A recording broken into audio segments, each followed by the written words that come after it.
8 hours 12 hours OT చేసుకుని కూడా ఇక్కడ మళ్ళీ సంపాదిస్తున్నారు. 50,000 నుంచి 5 లక్షలు సంపాదించే వాళ్ళు ఉన్నారు.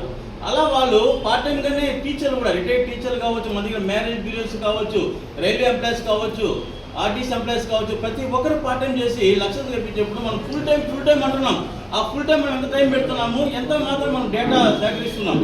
మన కాల్స్ చూస్తే దాదాపు 3,000 మంది, 2,000 నుంచి 3,000 ఖచ్చితంగా ఉంటాయి మన కాల్ హిస్టరీ. దాంతో మీరు ఎంత మాత్రము మీరు వాళ్ళు గమనిస్తున్నారు. 10% తీసుకున్నా కూడా మీరు సక్సెస్ అయినట్టే. ఎందుకంటే ఒక పెళ్లిలో రిసెప్షన్కి 1000 మంది వస్తే పెళ్లికి మాత్రము, ముహూర్తానికి మాత్రము 100 మంది ఉంటారు.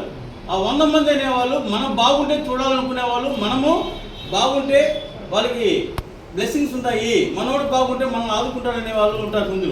అలాంటి వాళ్ళు ఎవరున్నారు అనేది మనం ఒకసారి లిస్ట్ అవుట్ చూసుకుందాం. వాళ్ళనే ఫోకస్ చేద్దాం. అది బంధువులా, ఫ్రెండ్సా, వెల్ విషర్సా, ఎవరైనా కావచ్చు. వాళ్ళని ఫోకస్ చేసి వాళ్ళకి మనం చెప్పుదాం అభిప్రాయాలు. వాళ్ళు మనకు చెప్పలేదనుకోకూడదు రేపు. ఎందుకంటే నేను మన కస్టమర్ మేళకు వస్తే నేను గతంలో వాళ్ళకి ఫ్లాట్లు ఇచ్చింది, ఇల్లు అమ్మించాను నేను.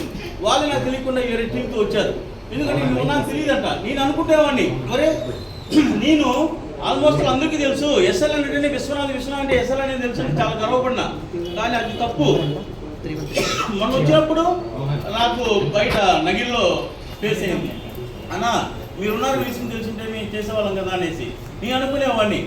ఒరే నేను అందరూ తెలుసు కదా నేను ఎస్ఎల్ అంటే అనేసి. కానీ ఆడ ఫెయిల్యూర్ అయ్యా.